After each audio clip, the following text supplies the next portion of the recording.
उसने तुरंत अपने हाथ जोड़ लिए और कसम खाई।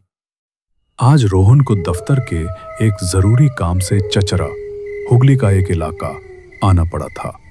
काम खत्म होते होते काफी देर हो गई थी। घड़ी में 10:30 बज चुके थे। रोहन जानता था कि अब घर लौटने के लिए कोई ट्रेन नहीं मिलेगी और कल उसे हर हाल में दफ्तर पहुंचना था। इसलिए रोहन हाईवे के किनारे अकेला खड़ा था। उसके मन में बस एक ही बड़ी चिंता थी, क्या कोई गाड़ी वाला उसे लिफ्ट देगा? चिंता। रोहन ने देखा विशालकाय ट्रक तूफान की तरह गुजर रहे थे। कोई भी ट्रक रुक नहीं रहा था। तभी एक पुरानी गाड़ी थोड़ी दूर जाकर रुकी। ड्राइवर, जिसका नाम रघुवीर था, खिड़की से झांका। अरे भाई, आगे जाना है? मैं भी उसी तरफ जा रहा हूं, कोई दिक्कत नहीं है, आ जाओ। रघुवीर ने आवाज दी। अरे वाह, आपका बहुत बहुत शुक्रिया, रोहन ने कहा। राहत। पर दादा, आप गाड़ी सड़क से नीचे क्यों उतार रहे थे? क्या आप मना करने वाले थे? रघुवीर हंसा। नहीं नहीं, अरे मैं मना क्यों करूंगा, आ जाओ, जल्दी से चढ़ जाओ। रोहन ने ध्यान दिया कि रघुवीर की आंखें लाल थीं और वो साफ साफ नशे में लग रहा था, पर अब उसके पास कोई दूसरा रास्ता नहीं था। उसने खुद को समझाया कि ये मजबूरी है। रोहन ठीक है कहकर ट्रक में चढ़ गया। रोहन ट्रक में बैठने के बाद भी शांत नहीं रह सका। उसने धीरे से रघुवीर को समझाने की कोशिश की, जो अब बोतल से ढक्कन खोल रहा था।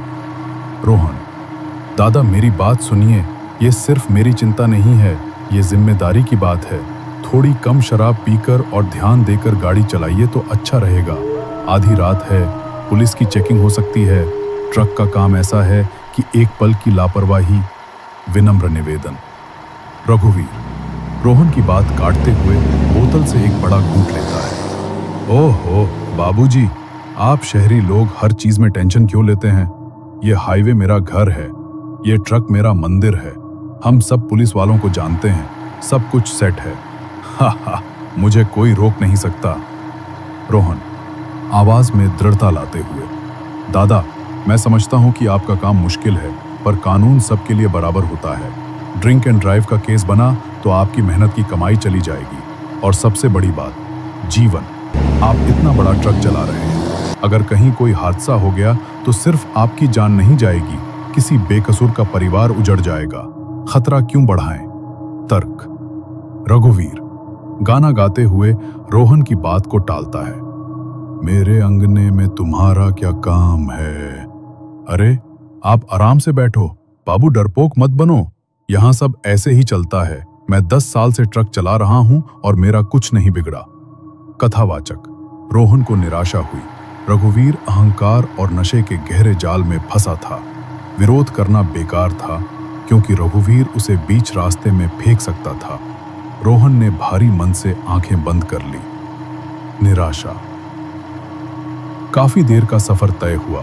रोहन को हल्की सी झपकी आ गई। अचानक एक जोरदार कान फाड़ने वाले हॉर्न की आवाज से रोहन की नींद खुल गई। उसने देखा कि एक पुरानी मोटरसाइकिल उनके ट्रक के साथ चल रही थी और लगातार हॉर्न बजा रही थी।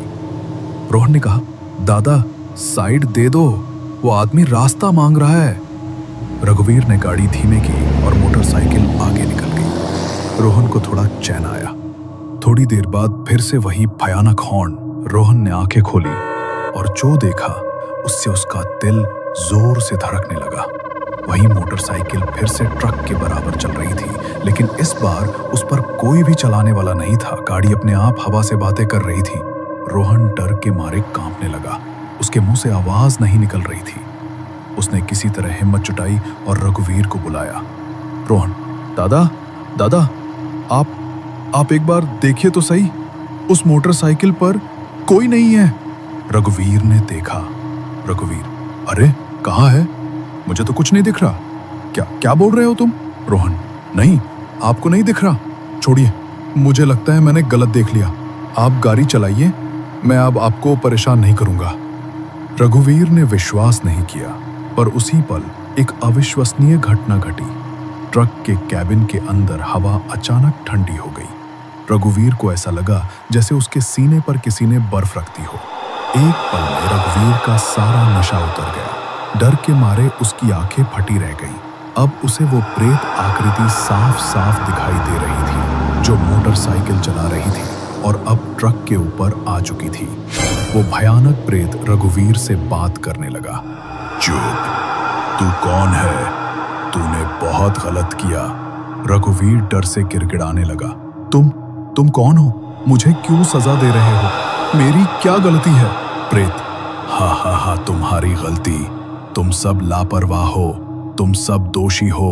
तुम लोग इस हाईवे पर मौत बनकर घूमते हो। मैं भी उस रात घर जा रहा था और तुम्हारे ही जैसे शराबी ट्रक ड्राइवर ने हमारी बाइक को टक्कर मारी।